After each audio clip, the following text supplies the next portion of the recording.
चंद्रबाबू के मैनिफेस्टो में और नरेंद्र मोदी के मैनिफेस्टो में जमीन आसमान का अंतर है। ये वे थे जो कि अंदर गर्भगृह में जाके मूर्ति की प्राण प्रतिष्ठा में इन्होंने सक्रिय भूमिका अदा की है। धर्म के साथ खिलवाड़ करोगे तो धर्म तुम्हारे साथ खिलवाड़ करेगा। धर्म का राजनीति में दुरुपयोग धर्म के साथ खिलवाड़ करना है। राम जी की मूर्ति लेके आप खड़े होंगे और जनता को बेवकूफ बनाएंगे और सारे नियम तोड़ेंगे और आप कहेंगे हम हिंदू हैं। मुझे नहीं लगता कि नीतीश कुमार को इससे आपत्ति होगी, टीडीपी को इससे आपत्ति होगी और बाकी लोगों को आपत्ति होगी। बीजेपी को के भी लोगों को आपत्ति नहीं हो सकती। नरेंद्र मोदी संविधान को जानते हैं अच्छी तरह से, लेकिन संविधान के अनुसार आचरण नहीं कर रहे। नमस्कार, मेरे साथ हैं प्रोफेसर जगदीश्वर चतुर्वेदी। प्रोफेसर जगदीश्वर चतुर्वेदी का परिचय देने की जरूरत नहीं है, लेकिन जो दर्शक हमारे साथ नए जुड़ रहे हैं शायद उनको इनका परिचय देने की जरूरत रहे। तो प्रोफेसर जगदीश्वर चतुर्वेदी हिंदी के विद्वान हैं, हिंदी के प्राध्यापक रहे हैं और इनका एक परिचय ये भी है कि इन्होंने हिंदी में बहुत सारे किताबें लिखी हैं और शायद 3-4 दर्जन किताबें लिखी हैं। मैं किनका नाम गिनाऊं। और सबसे बड़ी बात है कि प्रोफेसर जगदीश्वर चतुर्वेदी ने राजनीतिक विषयों पर फिलहाल बहुत सारी किताबें लिखी हैं। जो अभी मौजूदा राजनीति चल रही है उस पर भी बहुत सारी किताबें हैं इनकी, और लगातार सोशल मीडिया पर अपनी बात कहते रहते हैं। और इस वक्त जो देश के राजनीतिक, सामाजिक, आर्थिक हालात हैं इन पर इनकी पैनी नजर है। तो कल जो चुनाव के नतीजे आए हैं उनके बारे में हम प्रोफेसर जगदीश्वर चतुर्वेदी से बात करेंगे और समझेंगे कि इस चुनाव नतीजों का क्या संदेश है। दरअसल ये चुनाव नतीजे ऐसे हैं जिसकी कल्पना शायद नहीं थी। हम कुछ और सोच रहे थे। जो सोशल साइंटिस्ट हैं, जो चुनावों का विश्लेषण करते हैं, वो कुछ और नज़रिया पेश कर रहे थे, लेकिन ये चुनाव के नतीजे कुछ और कह रहे हैं। ये क्या कह रहे हैं और इनका क्या मतलब है? मोदी सरकार जो पिछले 10 साल से सत्ता में थी, काफ़ी मजबूत थी और माना जा रहा था कि इस बार उसे झटका लगेगा। उसे झटका भी लगा है, लेकिन वो कितना बड़ा झटका है उनके लिए, इस संदेश को कैसे पढ़ा जाए, ये आज हम इनसे जानेंगे। तो ये जो नतीजे आए हैं चतुर्वेदी जी, इन नतीजों को आप कैसे पढ़ते हैं? क्या ये नतीजे मोदी सरकार के लिए, सरकार तो उनकी बनने जा रही है, उनके नंबर्स कम हो गए हैं, इससे क्या संदेश आप ग्रहण कर रहे हैं और क्या आप संदेश देना चाहते हैं? पहली चीज तो ये कहना चाहता हूं कि अगर वो सरकार बनाते हैं तो जनता के जनादेश के साथ में विश्वासघात करेंगे। जनता ने उनको सरकार बनाने के लिए संख्या नहीं दी है, बीजेपी को भी नहीं दी है और दूसरे उनके एलाइज को भी नहीं दी है। ये चीज हम दिमाग से निकाल दें। नरेंद्र मोदी जो है वो मैनिपुलेशन कर रहे हैं और संविधान की जो धारणाएं हैं, स्पिरिट है, उसका वो उल्लंघन कर रहे हैं। लोकतंत्र की सामान्य स्पिरिट है कि आप 10 साल से शासन में थे और आपने पिछले 5 साल के काम पर आपने जनादेश मांगा था और जनता ने जनादेश दिया है कि वह आपके काम से नाखुश है। और यह भाषा नरेंद्र मोदी को समझ में आती है, लेकिन वे संवैधानिक मैनिपुलेशन के आदी हैं। तो वे अब तीसरी जो सरकार बना रहे हैं वो संवैधानिक मैनिपुलेशन से बना रहे हैं। वे संवैधानिक स्पिरिट और जो कन्वेंशन है और परंपराएं उसके अनुसार नहीं बना रहे। तो एक चीज तो पहली जो मैं आपसे शेयर करना चाहता हूं कि नरेंद्र मोदी के प्रसंग में जो उनके व्यक्तित्व का हिस्सा है, जो लोग उनके साथ अलायंस में जा रहे हैं, मैं उनसे भी ये कहना चाहता हूं कि नरेंद्र मोदी खुल्लम खुल्ला संवैधानिक स्पिरिट का उल्लंघन करके ये सरकार बनाने जा रहे हैं, तो ये सरकार और भी ज्यादा खतरनाक होगी। नरेंद्र मोदी का कल का जो स्टेटमेंट है बहुत ही खतरनाक स्टेटमेंट है जो उन्होंने दिया है चुनाव परिणाम के आने के बाद। जनता ने संविधान की रक्षा के लिए ये मतदान किया है और ये संविधान के लिए खतरा किससे था? नरेंद्र मोदी से। तो कायदे से नरेंद्र मोदी को जनता के जनादेश का सम्मान करते हुए इस्तीफा देना चाहिए था। ये एक सही मांग थी विपक्ष की, जो विपक्ष ने रखी थी। मैं किसी पार्टी का मेंबर नहीं हूं। अगर विपक्ष गलत मांग रखता तो मैं उसकी मांग का समर्थन नहीं करता, लेकिन विपक्ष ने संवैधानिक तौर पर, संवैधानिक स्पिरिट के संदर्भ में और जनादेश के संदर्भ में नरेंद्र मोदी की सरकार को जनता ने ठुकराया है और दोबारा उन्हें शासन करने का हक नहीं दिया है। यह चीज समझने की है पहली चीज। अगर वे करते हैं, हमारे यहां जैसे कहे ना, हर गलत काम को भी जस्टिफाई करने के तरीके आते हैं लोगों को, और ये सामान्य जीवन में भी है ये चीज। गलत करते हैं और फिर उसे जस्टिफाई करते हैं। नरेंद्र मोदी गलत करने जा रहे हैं। मैं रिपीट कर रहा हूं, नरेंद्र मोदी संवैधानिक तौर पर गैर जिम्मेदारी निभाने जा रहे हैं अगर वे सरकार बनाने जाते हैं तो। सबसे अच्छा ये होता कि वे ग्रेसफुली अपना इस्तीफा देते और आराम से विपक्ष में बैठते, भाई जिसे सरकार बनानी है बनाए, मुझे नहीं बनानी। इससे नरेंद्र मोदी का कद ऊंचा होता।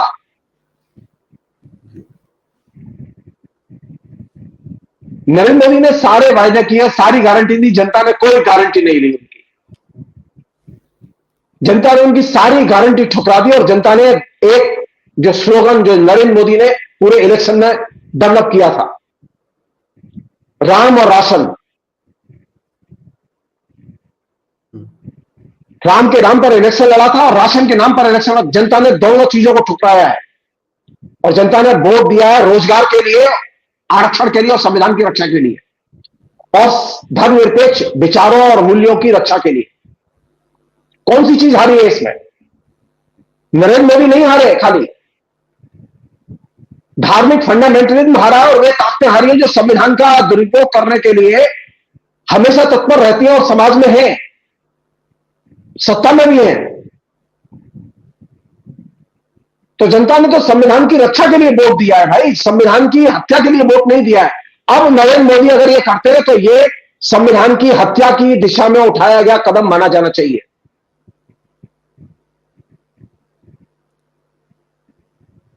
लेकिन कोई तर्क नहीं है नरेंद्र मोदी के पास। लेकिन लेकिन जो नंबर्स आए हैं अगर देखा जाए तो जनता ने फिर एक हंग असेंबली दिया है, जो हंग पार्लियामेंट दिया है जी, किसी को भी जनादेश नहीं दिया है। लेकिन जो सिस्टम कहता है, अपना जो सिस्टम कहता है, उस स्थिति में सबसे बड़े दल के रूप में भारतीय जनता पार्टी उभरी है। उसको 240 नंबर्स मिले हैं। जो विपक्ष का जो लीडर है कांग्रेस, उसको उससे आधे से भी ज्यादा उसको सीटें मिली है।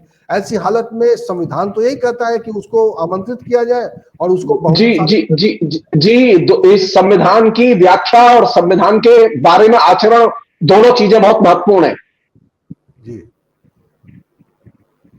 नरेंद्र मोदी संविधान को जानते हैं अच्छी तरह से, लेकिन संविधान के अनुसार आचरण नहीं कर रहे।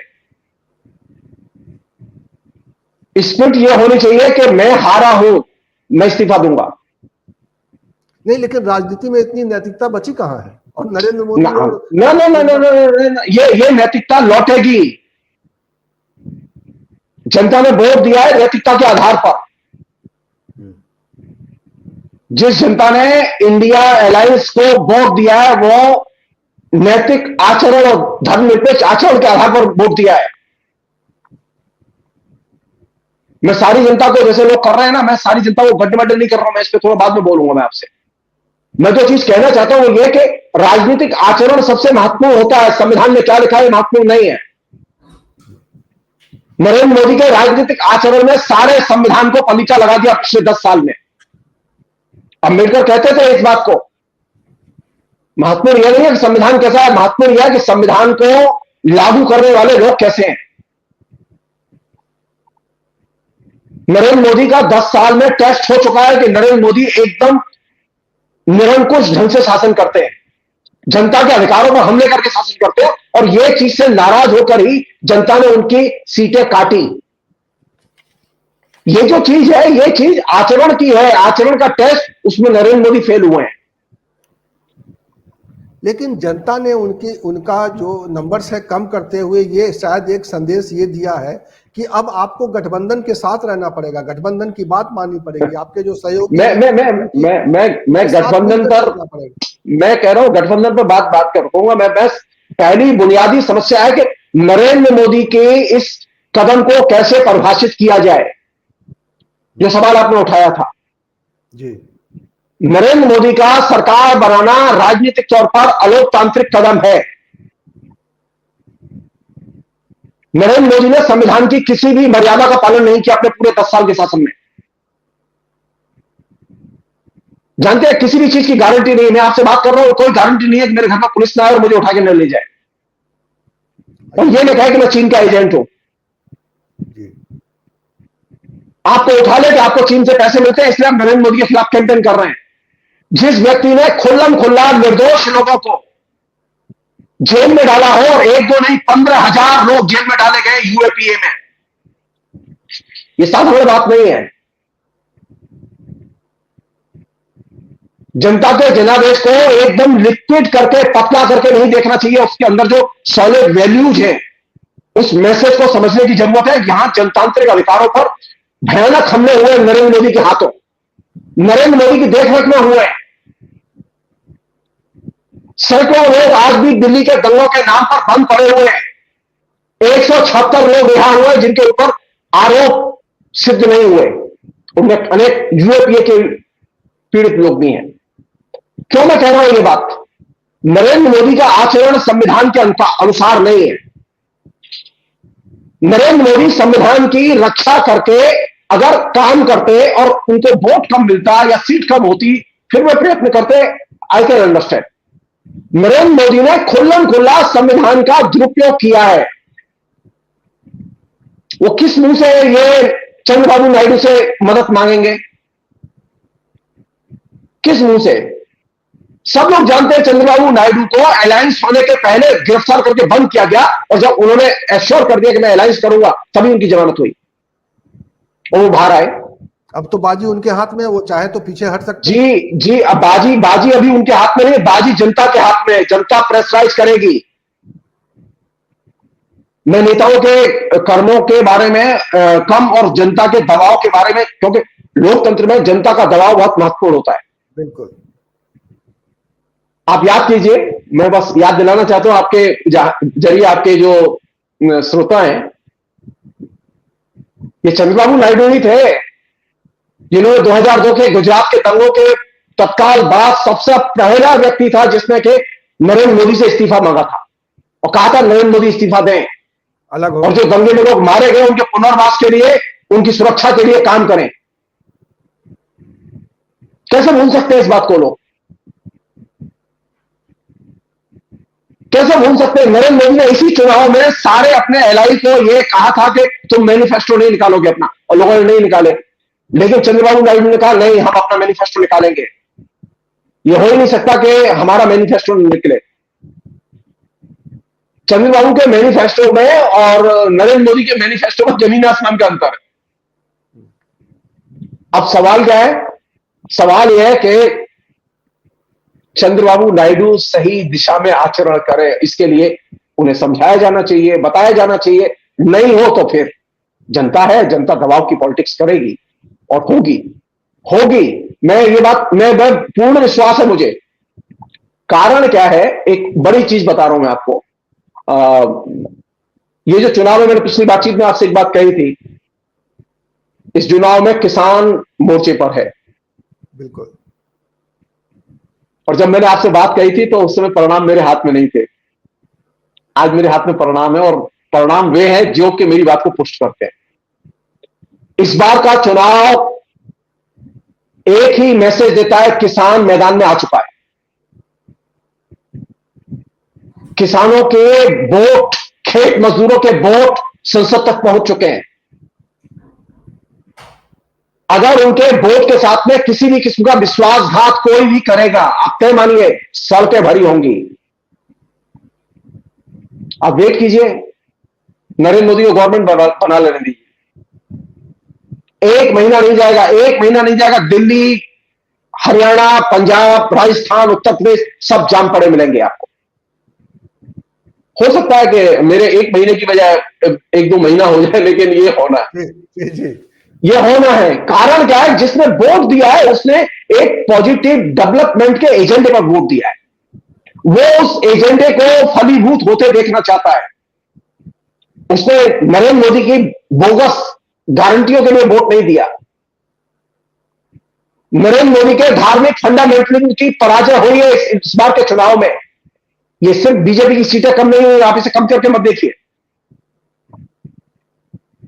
आप याद कीजिए पिछले 10 साल में जिस तरह का आतंक धार्मिक फंडामेंटलिज्म का बीजेपी, विश्व हिंदू परिषद और दूसरे संगठनों ने मचाया हुआ है, लोगों के अंदर कितनी तेज घृणा और नफरत पैदा की है इन्होंने,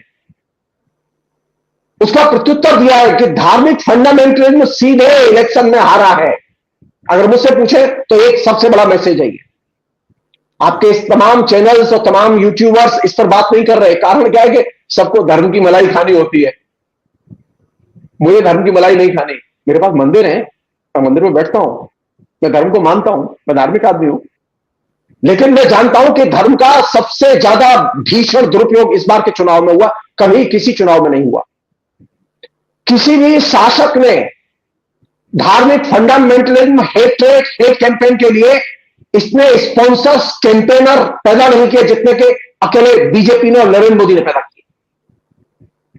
ये विजय, ये साधारण विजय, ये आप अलायंस नंबर इसमें मत देखिए जी। चुनाव का मतलब है किस तरह के राजनीतिक मूल्य इस चुनाव में अव्यंजित हुए, व्यक्त हुए लोगों के जरिए। लोग नहीं जानते, उनके पास भाषा नहीं है, लोग नहीं जानते लिखना, लोग नहीं जानते बोलना, लेकिन उन्होंने वो काम कर दिखाया है जिसको कि हम लोग कहते हैं धर्मनिरपेक्ष विचारों को नए सिरे से उन्होंने पुनरुज्जीवित कर दिया है। और जो धार्मिक फंडामेंटलिज्म फैला हुआ था उसको करारा झटका दिया है। और किसने दिया है? किसानों ने, खेत मजदूरों ने, ये तमाम किस्म के ग्रामीण और अर्ध ग्रामीण इलाके के लोगों ने।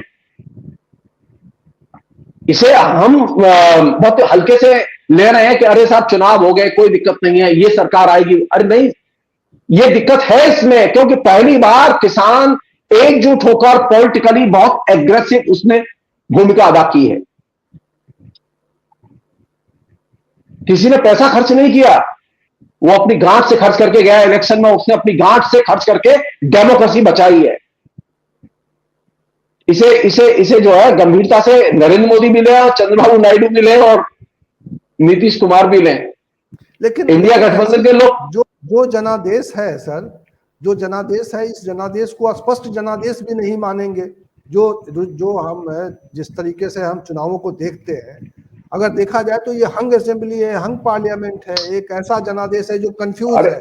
तो क्या नहीं, इसका कैसे इसको एनालाइज किया जाएगा कि हंग असेंबली इसलिए नहीं, हंग असेंबली आंकड़ों की दृष्टि से लग रही है आपको जी।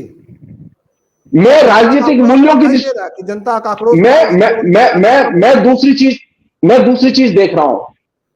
मैं देख रहा हूं कि इसके पीछे किस तरह के राजनीतिक मूल्य छिपे हुए हैं, उन्हें सामने लाने की जरूरत है। मुझे डेटा नहीं देखने, क्या वो मुझे देखना है कि क्या वो मूल्य सामने हाँ बिल्कुल आएंगे। आप कभी कल्पना की थी कि समाजवादी पार्टी में कि उसके इतने वोट मिलेंगे और इतनी सीटें मिलेंगी? नहीं। सारे कैलकुलेशन बेकार हो गए। क्यों? इसे कहते हैं धर्मनिरपेक्ष जनाक्रोश। धर्मनिरपेक्ष जनाक्रोश इसी तरह से व्यक्त होता है, आप जान लीजिए। और अब मैं बता रहा हूं कि आगे और भी ज्यादा आक्रामक ढंग से व्यक्त होगा। क्या नहीं किया है उन्होंने? कितना उत्पीड़न किया है समाजवादी पार्टी के कार्यकर्ताओं का। आप याद कीजिए पिछले जो पंचायत के चुनाव हुए थे, जिला परिषद के चुनाव हुए थे, किस तरह से मारपीट की गई और किस तरह से परेशान किया गया और घर से भी नहीं निकलने दिया गया और सारे बूथ कैप्चर किए गए। आप खाली इस चीज को ध्यान रखिए कि जब ये बात सब लोग कह रहे हैं ना, कि लोग बहुत दावे के साथ कह रहे थे कि हम ये करेंगे, हम ये करेंगे, और पूरा उन्होंने साइकोलॉजिकल मीडिया एटमॉस्फेयर तैयार कर दिया कि 400 तो कंप्लीट है। कोई चीज तो है जिसने इस नंबर की गणित को बिगाड़ दिया। इसे कहते हैं धर्मनिरपेक्ष जनता। जनता में कई तरह के लोग हैं, मैं एक जैसी जनता नहीं है। बिल्कुल नहीं है। जिन्होंने जिन्होंने नरेंद्र मोदी को वोट दिया है, उनको मैं धर्मनिरपेक्ष जनता की कैटेगरी में रखने के लिए तैयार नहीं हूं। मैं उनमें से नहीं हूं कि जनता महान है, जनता महान है। मैं ये जो राग अलापते रहते हैं लोग, मैं इस बात से सहमत नहीं हूं। ऐसी भी जनता है जो सोई हुई है, अपाहिज है, ऐसी भी जनता है जो जग गई है। वह जनता भी है जो एकदम फंडामेंटलिस्ट है और फासिस्ट है। ये जनता के कई समूह और कई लेयर पैदा हो चुके हैं। नरेंद्र मोदी का सबसे बड़ा कंट्रीब्यूशन और खतरनाक कंट्रीब्यूशन है, जिससे कि आगे भी लड़ाई होगी। अच्छा, उन्होंने फासिस्ट एक स्थिति तो ये साफ दिखाई दे रही कि नरेंद्र मोदी इस सरकार को आगे चलाने के लिए उन्होंने एक मन बना लिया है। जो कॉम्बिनेशन है राजनीतिक रूप से, उसमें वो असंभव भी नहीं दिखाई देता है। अगर चंद्रबाबू नायडू, अगर नीतीश कुमार अभी इस वक्त थोड़ा समझौता कर लेते हैं, उनके साथ मिल जाते हैं, तो ये सरकार चल पड़ेगी। लेकिन क्या आप इस सरकार को अस्थायी मान रहे हैं? क्या मान रहे हैं कि ये टकराव? मैं तो कह रहा हूं जो सवाल सबसे अच्छा तो देखिए, सबसे अच्छा तो यही होगा कि ये लोग दोनों जो है, और भी जो लोग हैं छोटे मोटे बल, ये सब लोग नरेंद्र मोदी के साथ न जाएं। कारण, एक बहुत बड़ा कारण बता रहा हूं मैं आपको, वो ये कि नरेंद्र मोदी के शासन में जनता असुरक्षित है। ये 10 साल का एक्सपीरियंस है। मुझे नीतीश कुमार और चंद्रबाबू नायडू की सुरक्षा की चिंता नहीं है। मेरा कहना सिर्फ यह है कि ये जो मैसेज है, इस मैसेज को पहचानना चाहिए प्रत्येक नेता को।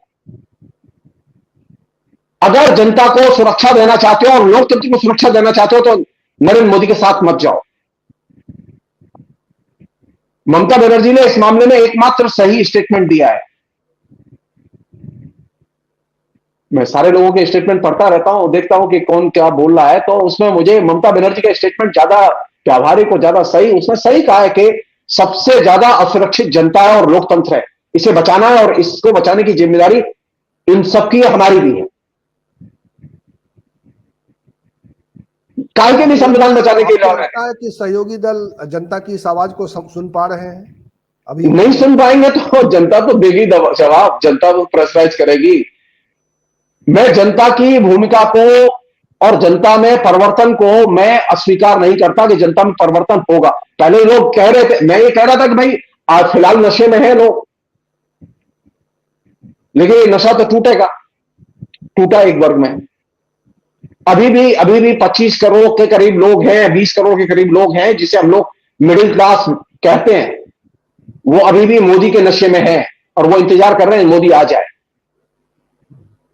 मैं साफ कहना चाहता हूं कि उन 20 करोड़ 25 करोड़ लोगों के अलावा हिंदुस्तान के 100 करोड़ लोग हैं जिन्होंने मोदी के खिलाफ में अपने को अभिव्यक्त किया है। ये दिमाग से निकाल दे हम लोग। और वे लोग तो एक्टिव होंगे, उसमें बहुत सारे लोग पोलिंग पे एक्टिव हो गए थे, बहुत सारे लोग अब पोलिंग के बाद एक्टिव होंगे। ये और बता रहा हूं मैं आपको। अच्छा भाई, बहुत सारे लोग वोट नहीं देने गए थे, क्या करेंगे वोट देके? वही तो होना है जो होना है। ये कन्विंस कर दिया था लोगों को कि वोट देके फायदा क्या, आना तो मोदी को ही है। हर कॉमन आदमी के दिमाग में ये चीज बिठा दी गई थी। पहली बार ये मिथ टूटा है कि मोदी है तो मुमकिन है। पहली बार ये मिथ टूटा है कि मीडिया जो कहता है वो झूठा होता है, गलत होता है। और ये जनता की चेतना को बनाने में इसकी बहुत बड़ी भूमिका है।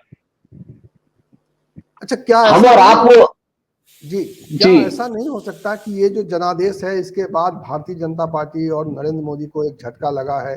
वो समझ रहे हैं कि जनता की आवाज क्या है, और उस आवाज के हिसाब से वो अपनी राजनीति में बदलाव लाए।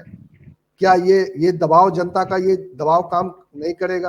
क्या उनकी अंतरात्मा उनको झकझोर नहीं रही होगी, और क्या वो बदलने के लिए तैयार नहीं होंगे? आपका पूर्ण विश्वास? नरेंद्र मोदी ने माफी नहीं मांगी अभी तक। नरेंद्र मोदी ने माफी नहीं मांगी अपने राजनीतिक अपराधों के लिए। नरेंद्र मोदी ने राजनीतिक अपराध किए। इलेक्ट्रल बॉन्ड पॉलिटिकल क्राइम है। सुप्रीम कोर्ट का ऑर्डर है, यह संविधान का उल्लंघन है। नरेंद्र मोदी ने बड़ी निर्लज्जता से उसको डिफेंड किया है। मैं उदाहरण नहीं लेना चाहता बहुत सारी चीजों के। दर्जनों चीजें ऐसी। नरेंद्र मोदी ने किसी के लिए माफी नहीं मांगी है। नरेंद्र मोदी अपना सीना तान के, कोई गलती नहीं हुई। कितनी बड़ी गलती हुई है मणिपुर में। जी। क्या मैसेज है मणिपुर की जनता का? कौन जीता है वहां से? कैसे देखेंगे इलेक्शन को? कांग्रेस का जिसका पता नहीं था वो कांग्रेस मणिपुर से जीत के आई है। चिंता की बात नहीं है ये? सोचना नहीं चाहिए हमको?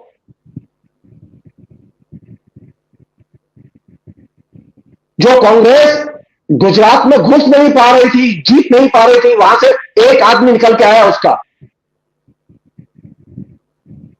इसका मतलब क्या है? जो मैं आपसे कह रहा हूं, जनता के अंदर जो ये जो पस्ती, निष्क्रियता, परजीविता जो आपने पैदा की थी वो टूट रही है और धीरे धीरे वो सिलसिला आगे बढ़ेगा, घटेगा नहीं। कारण क्या है कि अब लोग ये बात समझने लगे हैं कि ये आदमी झूठ बोलता है और ये जो बोलता है वो करता ही नहीं है। अब आप मुझसे एक बात पूछिए, मैं आपको उसका उत्तर दूं। आप ये पूछिए कि ये हारे हैं तो क्यों हारे? बताइए। जनता के नरेंद्र मोदी की पॉलिसियों को क्या इंडोर्स किया जनता ने? नहीं किया, तभी तो ये हालत है। तो क्या 370 हटाए जाने को लेकर नरेंद्र मोदी माफी मांगेंगे? हिम्मत नहीं थी अपना उम्मीदवार खड़ा करने की वहां। चुनाव लड़ने की हिम्मत भी नहीं जुटा पाए। जी, कैंडिडेट नहीं था उनके पास में अपना। 370 को लेकर पूरे देश में जहर घोला गया लेकिन जनता ने ठुकरा दिया। अच्छा, इनका सबसे सबसे बड़ा जो माइनस पॉइंट माना जाता है कि सामाजिक सौहार्द को, पिछले 10 सालों में सामाजिक सौहार्द को सबसे ज्यादा क्षति पहुंचाई गई। क्या आपको लगता है इसके बावजूद ये जो रिजल्ट आया है जनता में, इसको लेकर चेतना है कि इस सरकार ने ये जो गलती की है सबसे बड़ी गलती है और इसको इररिपेयरेबल है, इसको अभी फिलहाल इसको जो इसमें जो डेंट लगा है सोशल हार्मोनी में, इस सोशल हार्मोनी के डेंट को इन नतीजों से उसको सुधारा नहीं जा सकता? नरेंद्र मोदी को इतनी ताकत भी नहीं देनी चाहिए थी। जनता में अवेयरनेस उतनी नहीं है। कारण क्या है कि नेताओं में ही अवेयरनेस नहीं, राजनीतिक संगठनों में अवेयरनेस नहीं। राजनीतिक संगठनों में तो अवेयरनेस बाद में इधर 2020 के बाद आई है, जब 19 में पिटाई होनी शुरू हुई। ये अलायंस करने के लिए राजी थे, ये तो बैठने के लिए राजी नहीं थे। सब लोग अपनी अपनी दुनिया में मगन थे। सबको समझ में नहीं आ रहा था कि नरेंद्र मोदी डिक्टेटरशिप की स्टाइल में काम कर रहे हैं। सारे रिप्रेशन, सारी मैक्सिमम गिरफ्तारियां सारी 2019 के इलेक्शन में जीतने के बाद हुई हैं। हजारों लोग जम्मू कश्मीर में बंद कर दिए गए 370 हटाए जाने के चक्कर में, जबकि वहां किसी ने जुलूस नहीं निकाला। किसी ने नरेंद्र मोदी का विरोध करते हुए कहीं पुतला नहीं जलाया और वहां हजारों लोग जेल में डाल दिए गए। 7 महीने तक पूरा कश्मीर लॉकडाउन में चला गया बिना ऑर्डर के। दुकानें बंद, बिजनेस बंद, स्कूल बंद, कॉलेज बंद, इंटरनेट बंद।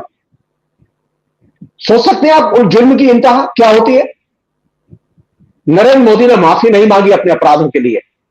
मैं बार बार कह रहा हूं इस बात को।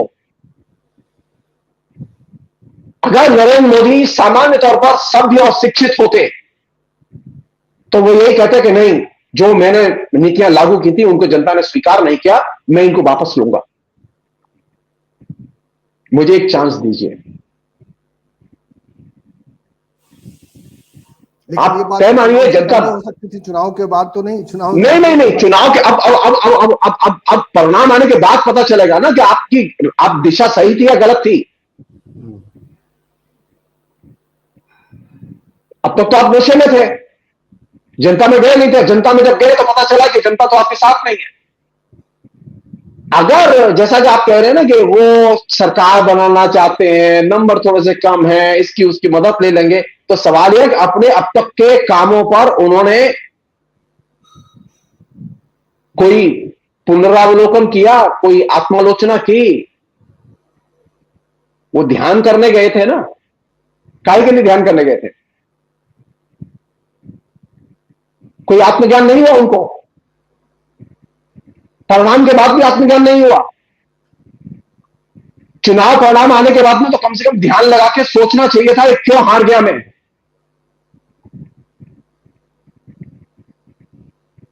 मैं जिस दिन क्लास में पढ़ाने गया उस दिन मेरी क्लास में 35 लड़के थे, और जब मैं नौकरी से रिटायर किया तो मेरी क्लास में 120 विद्यार्थी थे। कायदे से मैंने 27 साल पढ़ाया, और मेरे 27 साल में मेरी स्थिति यह होनी चाहिए कि मेरा क्रमशः विद्यार्थियों में पढ़ाने को लेकर मेरा असर बढ़ना चाहिए। यह कैसे संभव है कि मेरा अब मैं पढ़ाए जा रहा हूं, विद्यार्थी मुझसे नाखुश हुए जा रहे हैं, और मैं जो है उनके बिल्कुल नेगेटिव मार्किंग में आता चला जा रहा हूं? नहीं।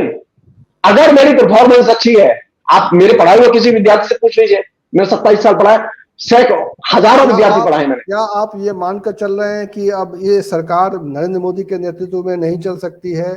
कहीं ना कहीं कोई ऐसी समस्या आएगी और आखिरकार इस सरकार को जाना पड़ेगा, और विपक्ष, इस वक्त जो विपक्ष है वो टेक ओवर करेगा? ऐसी परिस्थिति आप देख रहे हैं? क्योंकि ऐसी चर्चा मेरा मानना यह है कि भारतीय जनता पार्टी राजनीतिक तौर पर दिवालिया हो चुकी है, उसके पास में कोई प्लान नहीं है।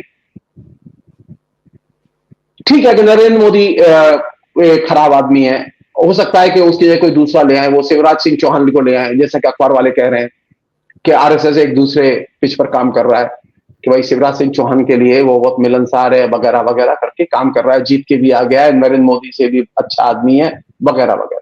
पूरे प्रदेश सवाल ये नहीं है, एक भी सवाल ये नहीं है, सवाल ये है कि क्या बीजेपी के पास में कोई नीतिगत समझ है हिंदुस्तान की किसी भी क्षेत्र को लेकर?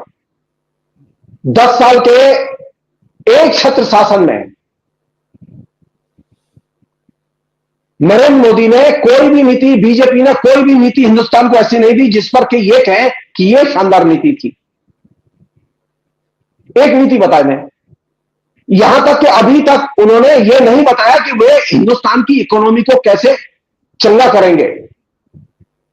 लेकिन वो तो कह रहे हैं कि 5 ट्रिलियन की इकोनॉमी बनाएंगे अगली बार। अरे मैं कह रहा हूं 10 ट्रिलियन, मैं कह रहा हूं 10 ट्रिलियन की इकोनॉमी बना लो। सवाल यह कि प्लान कहां है, बनाओगे कैसे? जुबानी प्लान, शेयर मार्केट से, सिर्फ पूंजीपतियों की पूंजी से नहीं। 45 करोड़ खेत मजदूर बेरोजगारी में तबाह पड़े हुए हिंदुस्तान में, मनरेगा बंद है। हम किसकी बात करना चाहते हैं? 85% से अधिक जो हिंदुस्तान का शिक्षित नौजवान है वो बेरोजगार है। 5 ट्रिलियन इकोनॉमी, 10 ट्रिलियन इकोनॉमी को मैं ओढ़ूंगा या बिछाऊंगा? नरेंद्र मोदी के पास में कोई ब्लूप्रिंट नहीं है, बीजेपी के पास में कोई ब्लूप्रिंट नहीं है। बीजेपी की राज्य सरकारों ने कोई किसी भी किस्म की रोजगार मूलक योजनाएं, यहां तक कि मनरेगा को भी ईमानदारी से लागू नहीं किया गया। एक छोटा सा उदाहरण दे रहा हूं, पूरे साल भर में उत्तर प्रदेश में ही नहीं पूरे देश में 25 से लेकर 30 दिन तक से अधिक का काम नहीं है मनरेगा में। वायदा था 100 दिन का, 100 दिन तो मुश्किल हो गया। 25 दिन भी जो काम मिलता है उसमें दलाली देनी पड़ती है, कमीशन देना पड़ता है, बिना उसके काम नहीं मिलता खेत मजदूर को। अब तो इस जगह आपने यहां से आपको क्या दिखाई दे रहा है सरकार बनने की दिशा में, या उसके बाद देश जो है, देश की राजनीति किस दिशा में बढ़ती हुई आपको दिखाई दे रही है? क्या ये उथल पुथल इस चुनाव के बाद शांत नहीं होगा? ये चुनाव के बाद राजनीतिक उथल पुथल आप देख रहे हैं इन सारी चीजों की, जो जिन घटनाओं का जिक्र कर रहे हैं, जिन परिस्थितियों का आप जिक्र कर रहे हैं, उन परिस्थितियों से तो ऐसा लग रहा है कि ये उथल पुथल एक बड़ा राजनीतिक उथल पुथल बड़ा जनादेश है, जिसके बाद शायद यही हम देख पाएंगे। यस, ये जनादेश को खोल के आप पढ़ेंगे तो आपको पता चलेगा कि वहां किस तरह की बारूद फैली हुई है। हम तो जनादेश को खोल के पढ़ना नहीं चाहते, हम तो सिर्फ नंबर देखना चाहते हैं। मेरा मानना है कि जनादेश के परे जनता है। बीजेपी की सरकार, एनडीए की सरकार नरेंद्र मोदी के 100 दिन के काम का जो ब्लूप्रिंट है, 100 जो कि उन्होंने बहुत प्रोपेगेट किया, उसमें हिंदुस्तान की जनता के लिए आगे का एजेंडा उन्होंने क्लियर कर लिया है। उन्होंने उसमें हिंदुस्तान की जनता के लिए, खेत मजदूरों के लिए, किसानों के लिए, नौजवानों के लिए, बेरोजगारों के लिए, शिक्षा संस्थानों के लिए कोई उसमें एक लाइन की बुद्धिमान पूर्ण जो है कोई प्लानिंग नहीं है, योजना नहीं है। लोग 2047 तक बेरोजगार रहेंगे इनके लिए, और ये लोग ऐश करेंगे, डेमोक्रेसी के नाम पर हमसे वोट लेंगे और ये कोई काम नहीं करेंगे। एक आदमी नहीं पकड़ा गया जो बीजेपी के लोग करप्शन में शामिल है, एक आदमी नहीं पकड़ा गया। सारे लोग जानते हैं इस बात को। एक बड़ी चिंता थी सर, इनकी एक बड़ी चिंता थी कि अगले साल आरएसएस अपने 100 साल पूरे करने जा रहा है, और जब आरएसएस अपने 100 साल पूरे करे तो भारतीय जनता पार्टी की सरकार सत्ता में रहे। तो जो परिस्थिति पैदा हो गई है उससे एक ये तो लगभग तय हो गया है कि अगर राजनीतिक सूझबूझ दिखाएं, ये थोड़ा सा एडजस्टमेंट कर लें तो ये सत्ता में बने रह सकते हैं। क्या आपको लगता है कि अगले साल इन्हीं की सत्ता में रहते हुए आरएसएस का 100वां जन्मदिवस बनेगा, और उसके बाद देश में क्या एक राजनीतिक मैसेज दिया जाएगा? देखिए, ये आरएसएस के 100 साल के जलसे को लेके स्वयं मोहन भागवत ने साफ कर दिया है कि वे जलसा नहीं मनाएंगे, और ये इलेक्शन की घोषणा के पहले उनका बयान आ चुका था। अंदर क्या हुआ है मैं नहीं जानता, लेकिन एक मैसेज साफ है कि इस बार के इलेक्शन में आरएसएस जिस तरह से सक्रिय रहता है वैसे सक्रिय नहीं था। क्यों? ये जो उत्तर प्रदेश में सिराजा बिखरा है, इसमें आरएसएस की भी भूमिका है। नरेंद्र मोदी की नीतियों से आरएसएस बहुत खुश नहीं है, ऐसा आप कह सकते हैं? नरेंद्र नीति का बात नहीं, आचरण की बात है। खुद को जिस ढंग से प्रोजेक्ट कर रहे हैं, अपने आप को बिल्कुल भगवान के रूप में बता रहे हैं, अपने आप को पार्टी से भी ऊपर बता रहे हैं, अपने आप को संगठन से भी, जो आरएसएस जहां से वो निकले हैं उससे भी बड़ा बता रहे हैं। ये शायद संघ को पसंद नहीं आ रहा है। अगर मुझसे पूछेंगे तो इशू बहुत गंभीर है इसमें इन्वॉल्व। जी बताएं। आरएसएस की जो आरएसएस के जो नहीं आरएसएस के जो झगड़े हैं वो बहुत गंभीर हैं। उसमें सबसे बड़ा झगड़ा है करप्शन को लेकर। आरएसएस ने 2014 में समर्थन दिया था, इसी आधार पर नरेंद्र मोदी को प्रोपिगेट किया था कि वो मनमोहन सिंह के शासन में जो करप्शन था उसके खिलाफ में उसे हटाना चाहते थे, और उन्होंने नरेंद्र मोदी को स्थापित करने में महत्वपूर्ण भूमिका अदा की। लेकिन बदले में नरेंद्र मोदी ने आरएसएस को गिफ्ट में करप्शन दे दिया। हजारों बीजेपी के आरएसएस के कार्यकर्ता करप्शन में डाल दिए, खाओ कमाओ। अब आरएसएस परेशान है कि वो ये क्या हुआ, ये तो हम कल होने गए तो ये तो सारा खैरात में हमें दे दिया गया। कहा जा रहा है सर कि ये इतने देश भर में जो भारतीय जनता पार्टी के ऑफिसेज बने, इतनी संख्या में, तो बिल्कुल चकाचक दफ्तर बन गए, जिला मुख्यालयों तक के दफ्तर चमचम कर रहे हैं भारतीय जनता पार्टी के, और भारतीय जनता पार्टी के पास उनका कोई हिसाब किताब नहीं है, ऐसी जानकारी भी आ रही है। और शायद ये भी उनको चिंता सता रही थी कि ये सब, इन सब खर्चों का हिसाब किताब नहीं होने की वजह से बहुत बड़ी गड़बड़ी इसके पीछे है। ये पैसा कैसे खर्च हुआ? देखिए, ये एक ओपन फैक्ट है कि 850 से अधिक जो उन्होंने ऑफिस बनाए, जिस पर वायर ने एक स्टोरी की और जिसमें उन्होंने कहा कि तकरीबन 76,000 करोड़ रुपया खर्च किया है जी। अब ये कोई साधारण तो पैसा नहीं है, ये तो इलेक्ट्रोल बॉन्ड में जितना पैसा मिला उससे 10 गुना ज्यादा है। भाई सवाल ये है कि ये जो चीजें हैं, ये आपने जिस चीज को लेकर लड़ाई लड़ी थी, जिस चीज को मुद्दा बनाया था मनमोहन सिंह की सरकार के खिलाफ, उसी में वो था करप्शन जी। तो आप खुद ही तो करप्शन में शामिल हो गए। आरएसएस के लोग कैसे इसको रोक नहीं पाए? आरएसएस के लोगों की जिम्मेदारी है ये। मैं आरएसएस के लोगों को इसमें इस बिना पर माफ करने के लिए तैयार नहीं हूं कि वो चुप रहे। चुप रहकर उन्होंने नरेंद्र मोदी की मदद की है। मैं बहुत साफ हूं इस मामले, क्योंकि नरेंद्र मोदी ने जितना हैवीली इस बार आरएसएस के एजेंडे पर कैंपेन किया, इतना उन्होंने अपनी लाइफ में कभी नहीं किया। सिर्फ किसी भी तरह से गुरुजी खुश हो जाए। अब गुरुजी तो खुश होने वाले नहीं है, क्योंकि गुरुजी को अपनी जनता बचानी है। एक और चीज, बहुत बड़ी चीज, जीएसटी और उससे जुड़े हुए जो तमाम किस्म के प्रावधान है जिनसे कि सारा हिंदुस्तान का व्यापारिक तबाह पड़ा हुआ है, वो आरएसएस का कोर ग्रुप है। अब ऐसा नहीं है कि हम और आप तो बात कर रहे हैं और वहां वो बात नहीं करते होंगे। जी।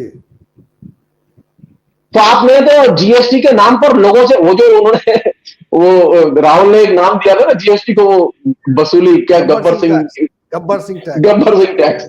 तो गब्बर सिंह जो है टैक्स जो है ये, तो लोगों के गले की हड्डी, आप किसी भी व्यक्ति से बात कर लीजिए जो दुकान करता हो, जो घनघोर आरएसएस का कट्टर है, बीजेपी का कट्टर है, जो अभी वोट देके आया है, वो व्यक्ति भी जीएसटी से परेशान है। आरएसएस के लोग किस मुंह से नरेंद्र मोदी के लिए वोट मांगेंगे?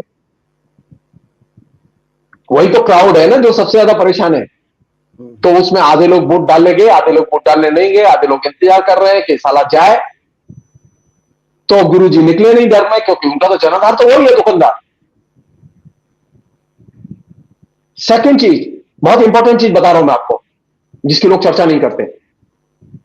आप याद कीजिए वो राम मंदिर प्राण प्रतिष्ठा पूरे के पूरे प्रकल्प को, 22 जनवरी 2024। देखिए मैं बहुत ही विनम्रता से कह रहा हूं, ये बात दर्ज कर रहा हूं आपके सामने। मैंने बचपन से संस्कृत साहित्य, धर्मशास्त्र, तंत्र, न्याय, सिद्धांत, ज्योतिष ये पढ़े हैं। मैं रेगुलर स्टूडेंट रहा हूं और मैंने प्रैक्टिकली चारों वेद भी पढ़े हैं जी जी। टीचर से। मैं नाम का चतुर्वेदी नहीं हूं खाली, चतुर्वेदी है आप। मैं पक्का चतुर्वेदी हूं। मैं बाकायदा, हाँ बाकायदा दीक्षित जी, संपूर्ण संस्कृत विश्वविद्यालय का मैं टॉपर रहा हूं, ये जान लीजिए। अच्छा। जेली तो मैं बाद में पढ़ने गया, पहले तो मैं संस्कृत मीडियम से ही पढ़ता था।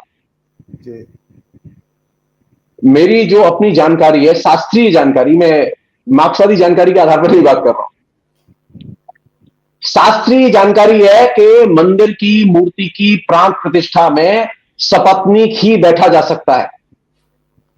नहीं, लेकिन जब शंकराचार्यों ने इसका विरोध किया तब तो उसके बाद से वो उस तरह का वो नहीं हुआ, फिर दूसरे लोगों ने उसको। सुनिए सुनिए सुनिए सुनिए सुनिए, तीर हाथ से निकल चुका है, अब सब चीज रिकॉर्ड में है।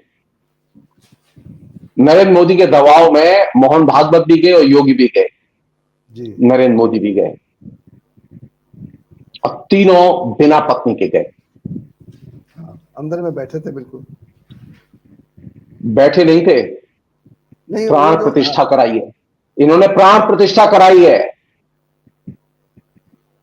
नहीं प्राण बैठने के लिए बैठने के लिए इन्होंने 7,500 लोगों को इनविटेशन दिए थे, जो लोग आए थे। जी। ये वे थे जो के अंदर गर्भगृह में जाके मूर्ति की प्राण प्रतिष्ठा में इन्होंने सक्रिय भूमिका अदा की है। मेरी जो व्यक्तिगत फीलिंग है, मैं जितना जानता हूं थोड़ा सा लोगों को, मैं ज्यादा नहीं जानता, मेरा तो परिचय है नहीं लोगों से, आपसे ही नहीं मिला मैं अभी तक। मोहन भागवत को जरूर इससे तकलीफ हुई होगी, योगी को जरूर तकलीफ हुई होगी। और ये जो सिराजा बिखरा है ना, धर्म के साथ अगर तुम खेलोगे तो धर्म तुम्हारे साथ खेलेगा। मैं आखिरी बात कह रहा हूं आपसे, आप धर्म में विश्वास करते हैं तो जाहिर है कि जब धर्म में विश्वास करते हैं तो धर्म भी कुछ करेगा। अगर आप गैर धार्मिक कार्य करेंगे तो आप कह रहे हैं धर्म जानते हैं जी, मैं पाप पुण्य नहीं कर रहा हूं, मैं सिर्फ इतना बता रहा हूं, बहुत साफ कह रहा हूं, मैं दूर की बात कर रहा हूं मैं, क्योंकि ये धार्मिक लोग हैं। धर्म बिल्कुल एकदम जिसे क्या कि धर्म के साथ तुम खेलोगे तो धर्म तुम्हारे साथ खेलेगा। अभी तक तुम धर्म से खेल रहे थे, अब धर्म तुम्हारे साथ खेलेगा। ईश्वर के यहां अगर आप सही तरीके से पेश आए तो सब क्षम्य है, और अगर गलत तरीके से पेश आए तो जानते हैं कोई चीज क्षम्य नहीं है। ये गलतफहमी दिमाग से निकालते हैं कि हम पूजा करेंगे, हर जगह मूर्ति ले लेके हर मंच पे खड़े होंगे, इलेक्शन की मीटिंग में खड़े होंगे, राम जी की मूर्ति लेके आप खड़े होंगे और जनता को बेवकूफ बनाएंगे और सारे नियम तोड़ेंगे और आप कहेंगे हम हिंदू हैं। संभव ही नहीं। वो शंकराचार्य जो उनका विरोध कर रहे थे इस सवाल पर, अब तो उनके जीत से भी खुश हैं उनके। मैं शंकराचार्य के बयानों पर नहीं जाना चाहता। मैं मेरी कोई मैं उनके पक्ष विपक्ष में नहीं जाना चाहता। मैं तो अपनी एक as a individual, as a pandit, मैं प्रोफेशनल हूं। मेरे 3 मंदिर है, ऐतिहासिक मंदिर है मेरे पास। मैं कोई फालतू आदमी नहीं हूं कि मैं चलते फिरते अखबार पढ़ लिया और मैंने ओपिनियन दे दी। मैंने शास्त्र पढ़े हैं। नरेंद्र मोदी ने उन शास्त्रों की दर्शन नहीं किए होंगे जो मैंने पढ़े। तो आपने धर्म के साथ तो अन्याय किया।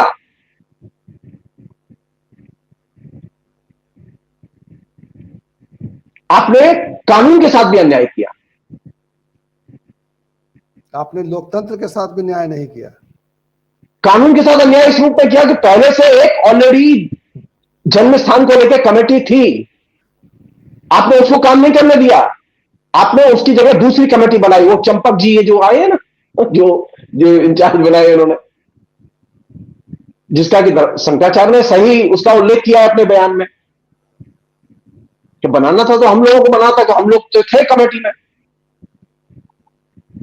तो अब क्या तो आपने कानून क्या जो मैं साधारण सी ये बात कह के मैं क्यों खत्म कर रहा हूं, क्योंकि ये इश्यू था।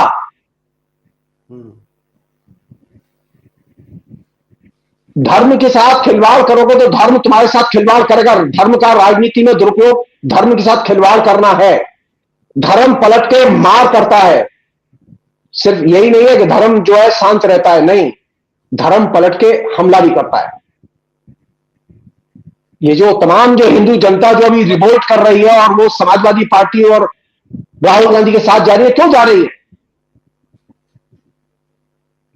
उनकी धार्मिक भावनाएं नहीं, उनकी राजनीतिक भावनाएं भी आहत हुई हैं आपके काम से। जी, डेमोक्रेसी में आपने जिस चीज को कैश किया वो था हमारी आस्था। अब जनता की आस्था इसमें है कि वे वोट दे चुके एक पॉजिटिव प्रोग्राम पर। मेरा मानना यह है कि आने वाली सरकार जो भी बने नरेंद्र मोदी के अलावा, आने वाली सरकार और कांग्रेस को इसमें पहल करनी चाहिए, वो ये कि वो एक कॉमन मिनिमम प्रोग्राम बनाए और कॉमन मिनिमम प्रोग्राम की नींव हो फेडरल स्ट्रक्चर को कैसे बचाया जाए और राज्यों के आर्थिक अधिकारों को कैसे सुनिश्चित किया जाए, नंबर 1। नंबर 2, जो राजनीतिक कैदी है जो पिछले 10 साल से तड़प रहे हैं जेलों में, उनकी तत्काल रिहाई होनी चाहिए। नंबर 3, जो कि हमारे इलेक्शन मैनिफेस्टो का, तमाम लोगों के इलेक्शन मैनिफेस्टो का हिस्सा है कि हम उसे इंप्लीमेंट करें कि हर हालत में संविधान को किसी भी तरह से उसके बेसिक जो सेक्युलर स्पिरिट है, सेक्युलर फॉर्म है, उसकी रक्षा की जाएगी। और इसको करते हुए 2 चीजें जरूरी हैं। मुझे नहीं लगता कि नीतीश कुमार को इससे आपत्ति होगी, टीडीपी को इससे आपत्ति होगी और बाकी लोगों को आपत्ति होगी। बीजेपी को कई लोगों को आपत्ति नहीं हो सकती कि भाई लोगों को रोजगार अगर मिलता है तो इससे आपत्ति किसे होगी। तो कॉमन मिनिमम प्रोग्राम में कांग्रेस के जो न्याय मांग पत्र है उसको, न्याय पत्र को शामिल करके, और दूसरी मांगे जो भी आप शामिल करें, लेकिन उसे शामिल करके कोई भी किसी भी पद पर बैठे कोई फर्क नहीं पड़ता। सिर्फ एक चीज चाहिए मुझे, मेरे तो दिन नहीं भटके रहेंगे, लेकिन एक चीज चाहिए, आपको भी वो चीज चाहिए, हर नागरिक को वो चीज चाहिए। हर नागरिक के अंदर से डर निकाला जाए और उसके अंदर अभिव्यक्ति की आजादी पैदा की जाए। मुझे ऐसी सरकार चाहिए जो लोगों के अंदर से डर निकाले। ये जो सरकार नरेंद्र मोदी की थी, वो 10 साल में उसने हर चीज में डर पैदा कर दिया। बोलो मत यार, पता नहीं क्या हो, बोलो मत, पता नहीं क्या हो। ये जो डर पैदा किया गया, ये डर निकाला जाना चाहिए। हर आदमी फ्रीली बोल सके। मुझे डेमोक्रेसी में बोलना चाहिए, खाली मुझे पास बोलने की आजादी होनी चाहिए। रोजगार नहीं चाहिए, रोजगार तो मैं ले लूंगा, पहले बोलूं तो सही। बोलने नहीं दिया जा रहा है। ये जो चीज है, इसको, इस स्पिरिट को किसी भी तरह से हर हालत में सामने लाना चाहिए। और उस कॉमन मिनिमम प्रोग्राम में जो किसान जो धरने पर बैठे हुए, साधारण संख्या नहीं है उनकी, वो किसानों के कॉमन एजेंडे को, उनकी मिनिमम जो प्राइस की डिमांड है उनकी, उपज के लिए, और दूसरी जो मांगे उनको तत्काल स्वीकार करने पर जोर दिया, यानी वह कॉमन मिनिमम एजेंडे का हिस्सा होना चाहिए। इससे क्या होगा कि इससे जनता में एक पॉजिटिव डेमोक्रेसी की सूचना जाएगी। नरेंद्र मोदी अगर आते हैं तो ये एक नेगेटिव डेमोक्रेसी की सूचना होगी। हमने जो वोट दिया है, जनता ने जो ओपिनियन दी है, वो पॉजिटिव डेमोक्रेसी के लिए दी है। पॉजिटिव डेमोक्रेसी का मतलब यह है कि वह डेमोक्रेसी जिसमें लोग शिरकत कर सकें। नरेंद्र मोदी की डेमोक्रेसी में कोई शिरकत नहीं कर सकता, यहां तक कि उनके कैबिनेट के लोग भी शिरकत नहीं कर सकते। मुझे ऐसी डेमोक्रेसी नहीं चाहिए। तो अगर मुझसे एक मैसेज आप पूछे कि क्या हो, तो ये मैसेज है कि नरेंद्र मोदी को आप बाय बाय कहें और कहें कि आप विपक्ष में बैठें, और आप जैसे नरेंद्र मोदी बोलते थे उनसे कहें कि आप एक ताकतवर विपक्ष की भूमिका अदा कीजिए। अंत में ये कंक्लूड कर रहा हूं मैं आपके लिए, क्योंकि ये बात अधूरी रह जाएगी तो मजा नहीं आएगा। एक मैसेज है, डेमोक्रेसी पावरफुल हुई है और संयुक्त मोर्चे की सरकारें अब चलें। जी बिल्कुल, तो संदेश आपका साफ है कि डेमोक्रेसी इस चुनाव ने मजबूत किया है, और आपने ये भी कहा कि अब जो गठबंधन, सही मामलों में गठबंधन की सरकार तो थी लेकिन नाम की सरकार थी, तो अब काम के गठबंधन की सरकार ही चल पाएगी, ये संदेश है जनता का। बहुत बहुत शुक्रिया प्रोफेसर चतुर्वेदी, हम आपसे इसी तरह चर्चा करते रहेंगे राजनीतिक सवालों पर, समाज के सवालों पर, और तमाम जो देश की अलग अलग समस्याएं हैं उन पर। आपने बहुत ही बेबाक तरीके से अपनी बात रखी, अपनी राय रखी। बहुत बहुत शुक्रिया, नमस्कार।